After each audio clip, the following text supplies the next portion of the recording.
ഷെല്ലിന്നൊക്കെ അടിക്കൂ. നമ്മള് ഡെന്നിസായിട്ട് വന്നേക്കുന്ന ഒരു ടിബറ്റിൻ സ്ഥലത്താണ് ഫുഡ് കഴിക്കാൻ. അപ്പോൾ ഡെന്നി സജസ്റ്റ് ചെയ്ത സ്ഥലമാണ് ഇവിടെ ബാംഗ്ലൂർ JNCയുടെ അടുത്ത് തന്നെയാണ് ഈ സ്ഥലം വരുന്നത്. JNCയുടെ ഓപ്പോസിറ്റ് ആണ് ഡെന്നിസ് പറയുന്നത്. അപ്പോൾ നമുക്ക് കഴിച്ച് നോക്കാം എങ്ങനെ ഉണ്ടെന്ന് കഴിച്ചിട്ട് പറയാം.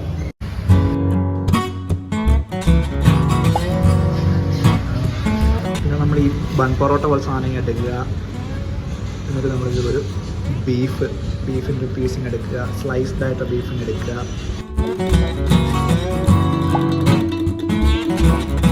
ഇതാ കട വരുന്നത്.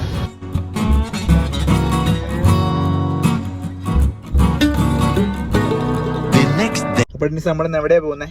ഇന്ന് ഷോർട്ട് ഗണ്ണ കിട്ടാം. നമ്മള് ജോൺസൺ മാർക്കറ്റിന്റെ അടുത്തൊരു കടയുണ്ട്, അവിടെ പോകാം. അത് അവിടെ എന്താ കിട്ടുക? മട്ടൻ ബിരിയാണി, മട്ടന്റെ ഐറ്റംസ്. ഓക്കെ, അപ്പൊ നമുക്ക് പോവാൻ. സിഗ്നൽ മാറിയിട്ടുണ്ട്. ബെനീസേ, ഈ ബാംഗ്ലൂർ ട്രാഫിക്കിലേ ഇപ്പൊ നിങ്ങൾക്ക് നാട്ടിൽ നിന്ന് വന്നിട്ട് ഇവിടെ പെട്ടെന്ന് വരുന്ന സമയത്ത് ഒരു ബുദ്ധിമുട്ട് തോന്നാറുണ്ടോ? കാരണം നമുക്ക് ഇത്ര സമയം വെയിറ്റ് ചെയ്യണം. നമുക്ക് നാട്ടിലാവുമ്പോ കൊച്ചിയിലൊക്കെ ട്രാഫിക് ഉണ്ടെങ്കിൽ പോലും ഇത്ര ഇല്ലല്ലോ. കൊച്ചിയിലെ ട്രാഫിക് ഒക്കെ നിങ്ങൾ എങ്ങനെ ഇതായിട്ട് അങ്ങ് അഡ്ജസ്റ്റ് ആവുന്നേ? എനിക്കെന്നാ നാട് ഓടുമ്പോ നടുവേ എന്നെ ഉണ്ടല്ലോ ഈ ബാംഗ്ലൂർ ട്രാഫിക് പഠിപ്പിച്ചൊരു കാര്യമുണ്ട്. അത് പേഷ്യൻസ് പഠിപ്പിച്ച് അതെല്ലാരെയും പഠിപ്പിക്കും. അതല്ലാതൊരു കാര്യമുണ്ട്. നമ്മൾ ചില സിറ്റുവേഷൻസിലൊക്കെ നമ്മൾ സെൽഫിഷ് ആവണം. ഇപ്പം നമ്മളിതിൽ എല്ലാവരും പോയിട്ട് പോകാമെന്ന് വിചാരിച്ച് നിന്ന് കഴിഞ്ഞാൽ നമ്മൾ ഒരു 5 കിലോമീറ്റർ നമ്മളിവിടെ 1 hour കൊണ്ട് ട്രാവൽ ചെയ്തു. അപ്പം എന്നെ പഠിപ്പിച്ചൊരു കാര്യം അതാണ്, നമ്മൾ കുറച്ച് ചില കാര്യങ്ങളിലൊക്കെ ലൈഫിൽ സെൽഫിഷ് ആവണം. ഇപ്പം നമ്മുടെ പ്രശ്നം എന്താ അറിയോ? ഇപ്പം സമയം 2:53.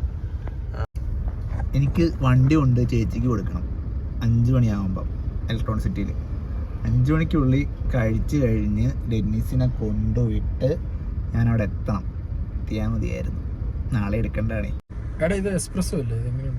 ഇത് എക്സ്പ്രസ് വണ്ടി സിറ്റിയിൽ അടിപൊളിയാ, നല്ല പെപ്പിയാ. പക്ഷെ ഹൈവേയിലേക്ക് കയറി കഴിഞ്ഞാൽ ഇച്ചിരി മടുപ്പാ. പിന്നെ AMT അപ്പം AMT ആയതുകൊണ്ട് അതിന്റെ ഒരു താളത്തിൽ നമ്മൾ ഓടിച്ചാൽ ഇത് സെറ്റാ.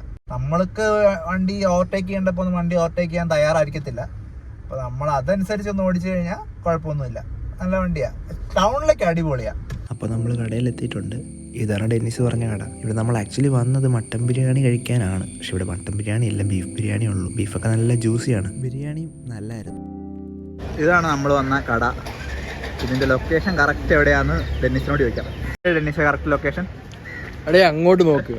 വാട്ടർ ടാങ്കിന്റെ അടിയില് ജോൺസൺ മാർക്കറ്റ്. എന്താടാ? ഓക്കെ. നാട്ടിലെ ഡ്രൈവിങ്ങും ബാംഗ്ലൂരിലെ ഡ്രൈവിങ്ങും കമ്പയർ ചെയ്താ ബാംഗ്ലൂർ എങ്ങനെയാ? കമ്പയർ ചെയ്യാൻ പറ്റില്ല.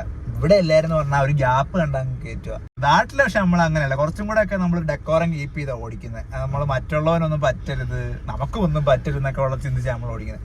ഇവിടെയൊക്കെ നമ്മളൊരു ടി ജംഗ്ഷനിലെ 4 കോടി ജംഗ്ഷനിലൊക്കെ എത്തിക്കഴിഞ്ഞു കഴിഞ്ഞാൽ നിർത്തി നോക്കണം എവിടുന്നാ പറന്ന് വരുന്നതെന്ന്. നമ്മൾ എടുത്തു കഴിഞ്ഞാൽ ചിലപ്പോൾ സൈഡിൽ നട്ടി ഇടിയ. അങ്ങനെയൊക്കെ ഉള്ള പ്രശ്നങ്ങളാണ് ഇവിടുത്തെ ഇതിലുള്ളത്. ഡെന്നിസിനെ കൊണ്ട് വീട്ടിൽ വിട്ടു. എന്നിട്ടിപ്പോൾ ചേച്ചിയെ കൂട്ടാൻ പോവുകയാണ്. അപ്പോൾ നമ്മൾ ഇലക്ട്രോണിക് സിറ്റി എത്താറായിട്ടില്ല. സിൽബോർഡിൽ നിന്ന് ഫ്ലൈ ഓവർ കയറാൻ പോകുന്നേ ഉള്ളൂ. സമയത്തിനെത്തും. ശരിയാ, ഒരു 10-13 മിനിറ്റ് നമ്മൾ നേരത്തെ ആയിരിക്കും. എനിക്കങ്ങനെ നേരത്തെ എത്തി പതിവ് ശീലമൊന്നുമില്ല, കുഴപ്പമില്ല. കറക്റ്റ് സമയത്ത് അങ്ങനെ നമ്മളിവിടെ എത്തിയിട്ടുണ്ട്. ചേച്ചി ഇന്ന് ഇത്രയും നേരം മഴയില്ലായിരുന്നു, ഇപ്പോഴാ മഴ വന്നത്.